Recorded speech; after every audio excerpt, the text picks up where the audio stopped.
حیثیت ہے ہمیں بھینگے دلم. تو نبی نے فرمایا کہ تمہیں سارے برتن کو نہیں توڑنا چاہیے تھا, ان برتنوں کو توڑنا چاہیے جس میں شراب داخل ہو گئی. جیسے لوہے کا, شیشے کا, تانبے کا, پیتل کا برتن اگر ہے تو اس کو بھانگنا نہیں چاہیے تھا. یہ جتنا لوہے, تانبے, پیتل کا برتن تھا اس کو جو بھی تم آگن میں ڈال دیتے, آگن ٹھنڈی ہو جاتی, برتن پاک ہو جاتا. مسئلے کی بات ہے نا. لیکن عرب میں ایک برتن اور ہوتا تھا, وہ تم لوگوں کے وہاں کدو ہوتا ہے نا, کدو ہوتا ہے نا, اگر اس کے اندر کا بیج نکال لو تو بولو وہ باٹی بن پائے گا کہ نہیں؟ سراہی بھی بن جائے گی, گھڑا بھی بن جائے گا, جیسا شیپ دینا چاہو کاٹ کر کے بنا سکتے ہو نا. لیکن اگر اس میں پانی ڈالا جائے تو وہ پانی اس برتن کے اس جو برتن ہے اس کا, کدو کا, اس کے آخری جلد تک پانی چلا جائے گا. شراب ڈالی جائے گی تو شراب چلی جائے گی. اب شراب جانے کے بعد وہاں سوکھ گئی, اس کو پاک کرنا محال. آگ میں ڈالو گے تو برتن سیس ہو جائے گا. پانی سے پاک کرنا چاہو گے تو جیسے ہی پانی ڈالو گے تو پانی ناپاک ہو جائے گا, نجس ہو جائے گا. اور نجس چیز سے نجس چیز کو پاک نہیں کیا جاتا ہے. میں آپ لوگوں کو بتانا چاہوں گا کیونکہ بنگال میں بہت رہتا ہوں اور اکثر کسی نہ کسی کے گھر میں ٹھہرنا ہوتا ہے. تو یہاں پہ ایک سسٹم ہے باتھ روم کا کہ آپ لوگ ٹوائلٹ میں بالٹی رکھتے ہو, اس کے ساتھ ایک مگ رکھتے ہو, لیکن مگ کو کسی اوپر جگہ پہ نہیں رکھتے ہو, وہیں زمین میں رکھ دیتے ہو. جہاں بچہ جا کے پیشاب کرتا ہے, جہاں مرد جا کے پیشاب کرے, ٹھیک ہے, تو پیشاب کی چھینٹیں تو وہاں کہیں پھیلتی ہیں نا, اور وہیں کہیں آپ نے مگ رکھ دیا. اب اگر اس مگ کو آپ نے وہاں رکھ دیا اور پھر اسی مگ کو اٹھا کر کے بالٹی میں ڈال دیا تو بولو وہ پانی پاک ہوگا کہ ناپاک ہوگا؟ ارے بولو بھائی, ناپاک ہو گیا. اب تم ساری بالٹی سے پاکی حاصل کرو, بولو طہارت ہوگی؟ اب جب آپ کو طہارت نہیں ہوئی, آپ استنجا پاک نہیں کر سکے اپنا, تو وضو ہوگا, اور جب وضو نہیں ہوگا تو نماز ہوگی؟ بولیے. میں بڑی چھوٹی سی بات کہہ رہا ہوں. میں پورے بنگال میں گھومتا ہوں, اکثر گھروں میں مجھے رہنا ہوتا ہے, اور جب مجھے جانا ہوتا ہے میں دیکھتا ہوں یہ سسٹم ہے. بالٹی رکھی, آپ بالٹی میں لٹکا دیجئے, اب اس کے لیے کوئی کیل لگا دیجئے, کسی طرح سے اس کو اوپر رکھیے تاکہ اس چیز سے آپ بچیں. خدا بجھ رہے ہیں نا آپ لوگ؟ یہ اپنے گھروں میں یہ رواج کیجئے, کیونکہ آپ پھر پاک نہیں ہوں گے. تو جب پاک نہیں ہوں گے تو نہ نماز پڑھ سکیں گے, نہ وضو آپ کا ہوگا, نہ قرآن پڑھ سکیں گے. تو پھر ایسے گھروں میں شیطان آتا ہے, ایسے ہی گھروں میں بھوت آتا ہے, جنات آتا ہے. اور اگر یہ نہیں آیا تو روزی میں خیر و برکت سیس ہو جاتی ہے. کوئی بچے سے نا کما کے لاؤ گے ادھر سے, بہت ٹکا پیسہ لائے, ہمارا دوسرے دن غائب. روزی میں برکت نہیں ہوگی, کھانا کھاؤ گے تمہارے جسم میں نہیں لگے گا, بیمار ہو جاؤ گے. اگر تم نے پاکی کا خیال نہیں کیا, خدا بجھ رہے ہو نا. تو اے میرے عزیزوں, میں تم سے کہنا چاہتا ہوں وہ صحابہ ہیں, نبی نے کیا فرمایا کہ اس برتن کو توڑنا چاہیے تھا جس میں شراب داخل ہو گئی.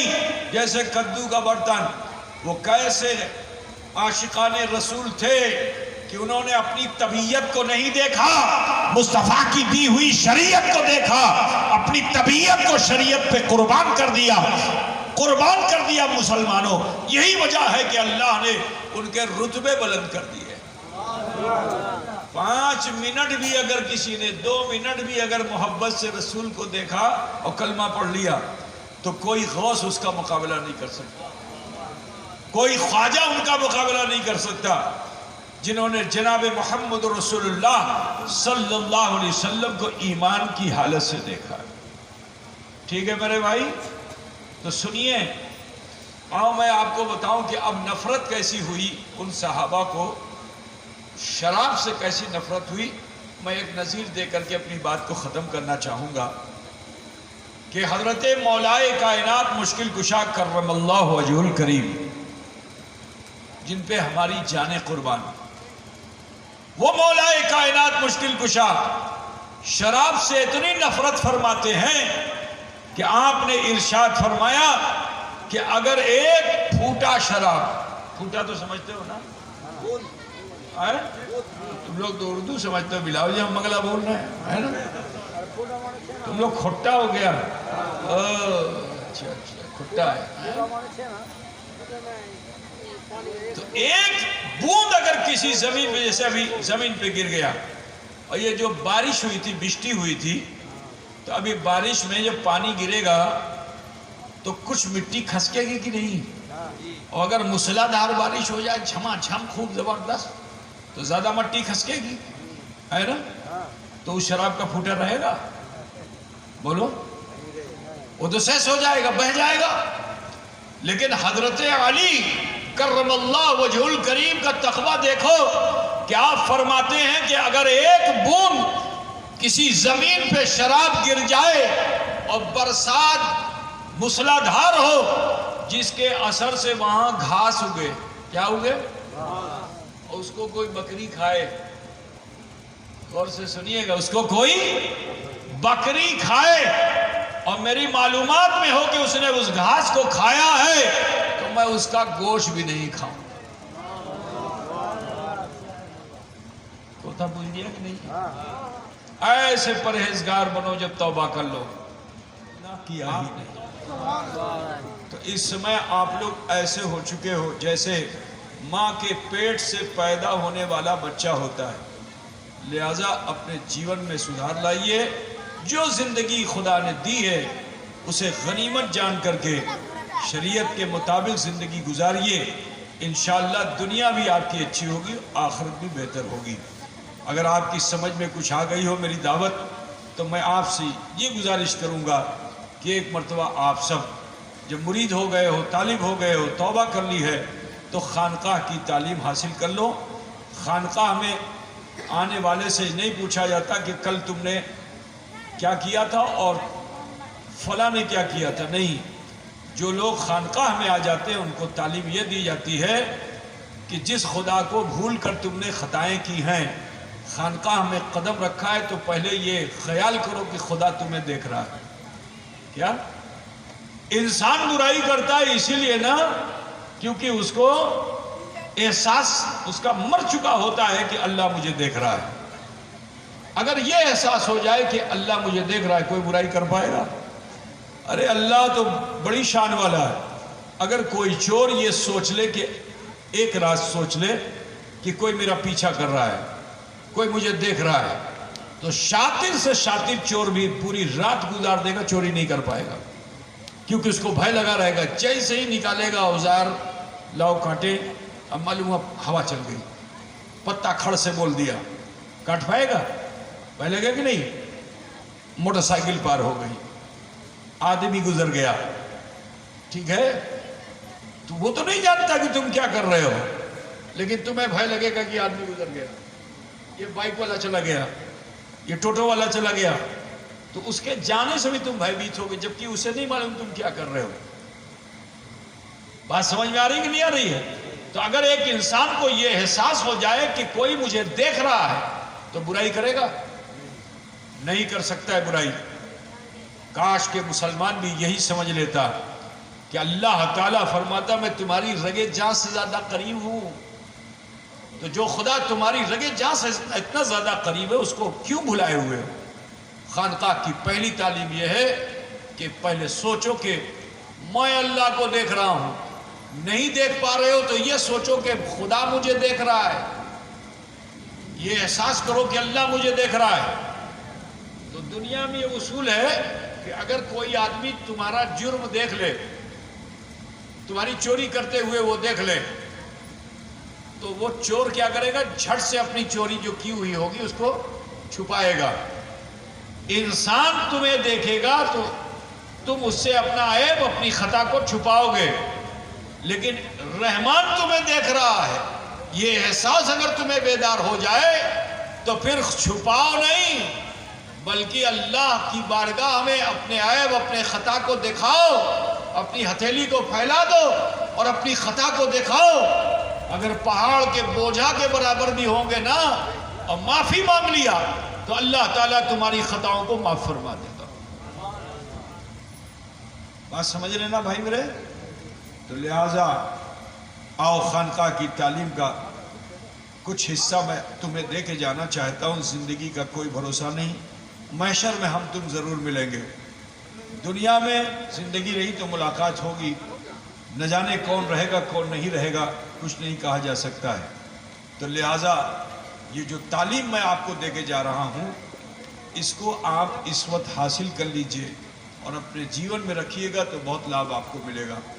تو میں آپ سب سے یہ کہوں گا کہ جیسے آپ نماز میں بیٹھتے ہیں اگر بیٹھ سکتے ہوں تو بیٹھ جائیے. نماز المتن سوائے وش جاؤ، نماز المتن بیٹھو اور یہ تصور کرو کہ اللہ مجھے دیکھ رہا ہے. اسے مراقبہ کہتے ہیں. اسے کیا کہتے ہیں؟ مراقبہ، میڈیٹیشن.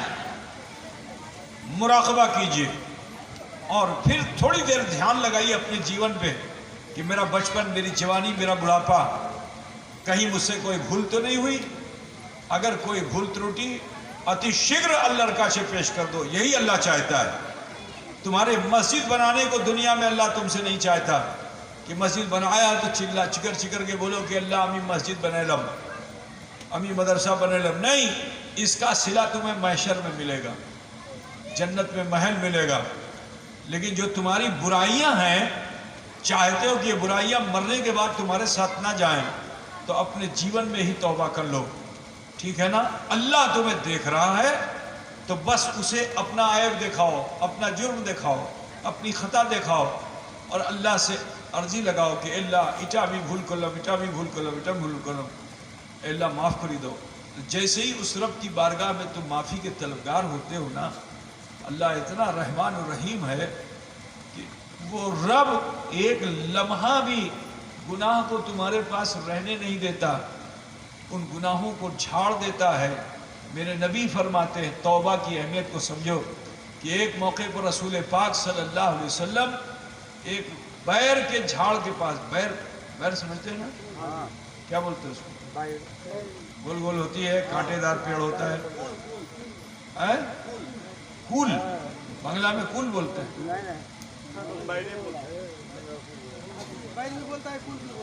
سمجھ گئے ہو نا؟ بہت جھاڑی، بہت بڑا پیڑ ہوتا ہے، سب کانٹے کانٹے والا پیڑ ہوتا ہے، چھوٹی چھوٹی پتیاں ہوتی ہیں، اتنے بڑے بڑے پھل ہوتے ہیں، ہے نا؟ بیر. اللہ کے رسول صلی اللہ علیہ وسلم ایک بیر کے جھاڑ کے پاس کھڑے ہوئے اور پتجھڑ کا زمانہ تھا جس میں پتے جھڑتے ہیں. تو بیر ایک ایسا گاچھ ہے کہ اس میں پتا سوکھ بھی جاتا ہے تو بھی اپنی ٹہنی سے لگا رہتا ہے جب تک کہ ہوا نہ چلے، جب تک کہ وہ جھنجھوڑا نہ جائے. تو جب وہ جھنجھوڑا جاتا ہے یا ہوا چلتی ہے تب وہ پتے زمین پہ آتے ہیں، ورنہ وہ اپنی ٹہنی سے چپکے رہتے ہیں. اللہ کے رسول ایک سوکھی ٹہنی جس میں پتیاں سوکھی لگی ہوئی تھی اس کو پکڑا اور پکڑ کر کے ہلا دیا. اب جیسے ہی ہلایا تو جتنی ٹہنیوں میں پتیاں تھیں ایک ساتھ جھڑ کر کے زمین پہ آ گئی. تو صحابہ نے رسول پاک کو دیکھا تو عرض کیا، رسول اللہ اس میں کیا مصلحت ہے؟ تو میرے رسول نے فرمایا کہ جب مومن توبہ کرتا ہے، کیا فرمایا رسول پاک نے؟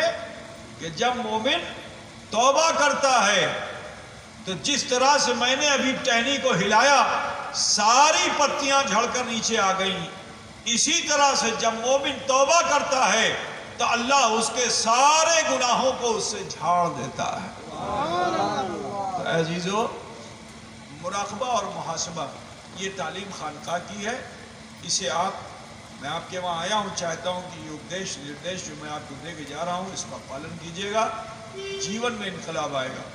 اپنے ہاتھوں کو نابھی پہ باندھ لیجئے، ماں بہن بیٹیاں سینے پہ ہاتھ باندھ لیں اور تھوڑی دیر کے لیے سبھی لوگ اپنی اپنی آنکھیں بند کیجئے اور دھیان لگائیے، سوچئے ہمار بچپن کے مدن، ہمار جوانی کے مدن، ہمار بڑھاپا کے مدن کی আমি কিছু ভুল করলাম কি করলাম না, যদি কিছু ভুল ত্রুটি সেটাই আল্লাহর কাছে পেশ করে দেন.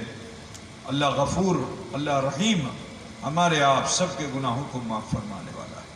آؤ ہم سب تلاش کریں اپنے جیون کے گناہ و خطا کو، بچپن میں، جوانی میں، بڑھاپے میں جائیں، سوچیں اگر کچھ بھول نظر آ جائے، چھوٹے بڑے گناہ ہم سے جو ہوئے وہ نظر آ جائیں، پروردگار کی بارگاہ میں پیش کر کے معافی کے طلبگار ہو جائیں۔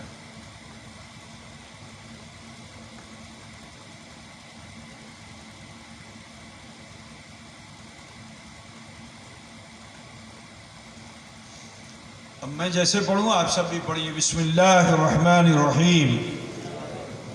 لا الہ الا اللہ محمد رسول اللہ استغفر اللہ ربی من کل ذنب واتوب الیہ۔ اے اللہ تیری بارگاہ میں صدق دل سے سب چھوٹے بڑے گناہوں سے ہم توبہ کرتے ہیں جسے ہم نے جان کر یا بھول کر کیے۔ اے اللہ تو ہی توبہ کا قبول فرمانے والا ہے، اور ہم وسیلہ چاہتے ہیں تیرے محبوب سید عالم نور مجسم احمد مجتبیٰ محمد مصطفیٰ صلی اللہ علیہ وسلم کا۔ یہ البو سمے میں اللہ کریم نے ہم سب پہ فضل فرمایا کہ ہم نے کلمہ شریف پڑھا، استغفار کیا۔ بالکل یقین جانیے اس سمے ہم سب ایسے ہو چکے ہیں جیسے ماں کے پیٹ سے پیدا ہونے والا بچہ ہوتا ہے۔ اب ضروری ہے کہ اپنے جیون میں بدلاؤ لائیے اور اللہ اس کے رسول کے فرمان کے مطابق اپنے جیون کو بتیت کیجیے، نمازی بنیے، فرائض پہ کاربند ہو جائیے۔ اللہ تعالیٰ نے بندوں کے درمیان تمہارے جو حقوق رکھے ہیں اس کو صحیح طریقے سے پورا کیجیے۔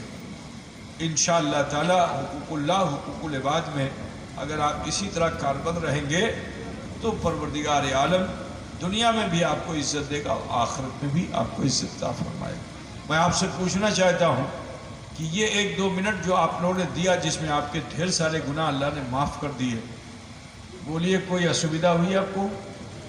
کوئی دکھ، کوئی تکلیف، کوئی درد؟ آسانی سے معاف ہو گیا۔ یہ کام اچھا تھا کہ خراب؟ اگر میں آپ سے کہوں کہ اس کو روزانہ کر لیا کرو، 24 گھنٹے میں سے 2 منٹ 5 منٹ اسی طرح نکالو، مجمع میں نہیں، ماں کے سامنے نہیں، بیوی کے سامنے نہیں، ایسی جگہ ڈھونڈ لو جہاں تم ہو، تمہارا رب ہو۔ اب چاہے تمہاری دکان ہو، چاہے راستہ ہو، چاہے تمہارا بستر ہو، چاہے کھیت ہو، چاہے کھلیان ہو، کہیں بھی 2 منٹ 5 منٹ اپنے لیے، پورے سماج کے لیے آپ کرتے ہو، گھر والوں کے لیے کرتے ہو، یہ 2 منٹ 5 منٹ اپنے لیے دینا پسند کر لیجئے۔ اور روزانہ یہ سوچئے کہ آج کے امی کی بھول کر لوں، دھیان دیجئے کہ آج صبح سے لے کے شام تک ہم نے کیا بھول کی۔ اگر کوئی خطا نظر آ جائے تو اتی شیغر معافی مانگ لو، کچھ اسویدھا ہوگی؟ بولیے۔ لیکن ایک فائدہ یہ ہوگا کہ پھر یہ عمل آپ کو برائیوں سے روکتا چلا جائے گا اور نیکیوں کی طرف آمادہ کرتا چلا جائے گا خود بخود۔ اب آپ وہی کام کریں گے جو اللہ اس کے رسول کو پسند ہے، پھر برائی سے آپ خود بخود رکتے چلے جائیں گے۔ بولو یہ عمل اچھا ہے کہ خراب ہے؟ کتنے لوگ اس کو روزانہ کرنا پسند کرتے ہیں؟ ہاتھ اٹھا کے بتا سکیں گے؟ کوئی اسویدھا تو نہیں ہوگی نا؟ مجھے تو خوش کر دیا اپنے رب کو، کل سے خوش کرنا، ٹھیک ہے؟ آج تو میں خوش ہو گیا ہوں، کل سے اپنے پروردگار کو خوش کرنا۔ میں نہیں رہوں گا لیکن ہمارا تمہارا رب ہمارے تمہارے ساتھ ہوگا۔ تو بہت اچھا ہے کہ ہم روزانہ اسی طرح دھیان لگاتے رہیں، انشاءاللہ تعالی ہمارے جیون میں انقلاب آتا چلا جائے۔ میری بہن بیٹیوں سے کہنا ہے کہ میری بہن بیٹیوں اپنے گھروں میں اسلامی تہذیب کو قائم کرو، اسلامی کلچر کو قائم کرو، اپنے بچوں کو اچھی پرورش دو تاکہ آنے والا سماج بہتر ہو سکے۔ مجھے امید ہے انشاءاللہ تعالی آپ تمامی خواتین و حضرات نیک عمل کی طرف آمادہ ہوں گے۔ آپ لائق مبارکباد ہیں کہ آپ کی بستی میں مسجد بھی شاندار ہے، اور الحمدللہ مدرسے میں بھی میں گیا، وہاں دیکھا جس حوصلے کے ساتھ آپ مدرسے کو تعمیر کر رہے ہیں، مجھے لگتا ہے کہ مستقبل میں آپ کی یہ بستی علم کا شہر بن جائے گی انشاءاللہ۔ یہ فقیر کا عنوان ہے، ٹھیک ہے، اور دعا کر کے جاتا ہے کہ اللہ تمہاری بستی میں پروردگار علم کا شہر بسا دے اور اس کی روشنی گھر گھر میں پہنچا دے۔ یہ میں دعا کرتا ہوں۔ اللہ تعالیٰ اہل سنت والجماعت کے سارے مدرسوں، مسجدوں، خانقاہوں کی حفاظت فرمائے۔ میری بھی ایک ذمہ داری ہے، میں بھی آپ کے سماج کا ایک حصہ بن چکا ہوں، اور میری ذمہ داری جو میرے اوپر ہے اس بنیاد پہ میں آپ کو اطلاع کرنا چاہتا ہوں کہ مخدوم اشرف مشن جو میرے والد گرامی نے قائم کیا بزرگوں کے اشارے پہ، جس مخدوم اشرف مشن کو پنڈوا شریف میں قائم کیا گیا، الحمدللہ آج وہ ادارہ اہل سنت والجماعت کا ایک منفرد المثال ادارہ بن گیا کہ جس طرح بچے آج تصور کر رہے تھے اتر پردیش میں جا کے اور فلاں جگہ جا کر کے ہم پڑھیں گے، اس سے بہتر انتظام آپ کے بنگال میں پنڈوا شریف میں ہو گیا، پیرانا پیر میں ہو گیا۔ آج اللہ کا شکر ہے کہ لوگ کثیر تعداد میں بچے پہنچ رہے ہیں تعلیم حاصل کرنے، اور پھر علم حاصل کر کے جو بچے وہاں سے نکلے الحمدللہ انہیں کامیابی بھی حاصل ہوئی۔ میں آپ سب کو مبارکباد کہتا ہوں، آپ کی بستی میں پہلی بار آیا، مجھے شرم آ رہی تھی کہ یہ لوگ جب کہہ رہے تھے مشن کے لیے ٹکا لاؤ تو مجھ کو شرم آ رہی تھی، لیکن آپ کے جذبے کو دیکھ کر میں آپ کو سلام کرتا ہوں۔ اللہ تعالیٰ آپ سب کو جزائے خیر عطا فرمائے۔ ہمارا ادارہ آپ جانتے ہیں کہ اس میں کوئی ایجنٹ نہیں ہے، کیونکہ ایجنٹ آئے گا تو کمیشن لے گا، آپ 10% دو گے تو وہاں پہنچتے پہنچتے 2%، 3% ہو جائے گا، اس سے کیا کام ہوگا، ہے نا؟ تو ہمارا کام یہ ہے کہ ہم آپ کو کنونس کرتے ہیں اور یہ بتاتے ہیں کہ مخدوم اشرف مشن کو چلانے کا ایک طریقہ یہ ہے کہ آپ خود سے اس کے اکاؤنٹ میں پیسہ بھیج دیجیے، ٹھیک ہے، تاکہ کسی طرح کا کوئی کمیشن نہ ہو اور آپ کی وہ نیکی آپ کے لیے دنیا و آخرت کا سرمایہ بن جائے۔ اس کے لیے اب یہاں تو وہ سسٹم ابھی نہیں رائج ہو سکتا، انشاءاللہ مستقبل میں ہو جائے گا۔ اور سے علاقوں میں آپ کے ہے وہ بینک ہے، ڈبہ ہے، وہ لوگ اپنے گھروں میں رکھتے ہیں، جب ضرورت ہوتی ہے اس میں وہ ڈال دیتے ہیں، سال میں وہ جمع ہوتا ہے اور پھر وہ مخدوم اشرف مشن پہنچ جاتا ہے۔ اس طرح مخدوم اشرف مشن جو ہے وہ ترقی کی شاہراہ پہ گامزن ہے۔ آپ دعا فرمائیے کہ اللہ تعالیٰ اہل سنت والجماعت کی اس عمارت کو اسلام کا قلعہ بنا دے اور اہل سنت والجماعت کے فروغ کا ذریعہ اسے بنا دے، کیونکہ پنڈوا شریف وہ جگہ ہے کہ 700 سال پہلے وہاں سے علم کا کیا بولتے ہیں جوالا بھڑک رہا تھا علاء الحق کی صورت میں، جس کا لابھ حاصل کرنے کے لیے پوری دنیا سے لوگ آتے تھے۔ آج پھر سے وہ نشت ثانیہ ہے، انشاءاللہ تعالی علم کی روشنی وہیں سے پھوٹے گی اور ایک عالم منور ہوگا۔ فی الحال مخدوم اشرف مشن میں سہیوگ کرنے کا ایک بہترین ذریعہ یہ ہے کہ آج کے زمانے میں بینک کا QR کوڈ آتا ہے جو آپ اپنے موبائل میں بھی رکھ سکتے ہیں، اسے سیو کر لیجئے، اور اگر اللہ توفیق دے تو آپ اس ادارے کی طرف کچھ اپنا دان بھیج کر کے اور جزا کے مستحق بن سکیں۔ اس کے لیے جناب عمر صاحب یہ لے کر آئے ہیں QR کوڈ۔ ابھی صلاۃ والسلام کے وقت میں آپ لوگ اگر چاہیں تو اپنے موبائل میں اس کی فوٹو لے لیجئے اور اسے اپنے دوست احباب کے گروپ میں پہنچائیے، اور ایک درخواست ادا کر کے مشن کے سب ورکر ہیں تو تھوڑا سا ورک آپ بھی کر لیجئے، اسی میں بنگلہ میں انگریزی میں جس بھاشا میں بھی نیچے لکھ کر کے بھیج دیجئے کہ مخدوم اشرف مشن میں آپ بھی، ہم بھی کرتے ہیں سہیوگ، آپ بھی کچھ سہیوگ کریں۔ لیکن کوئی ضروری نہیں کہ آپ 10,000 20,000 1 لاکھ دیں گے تبھی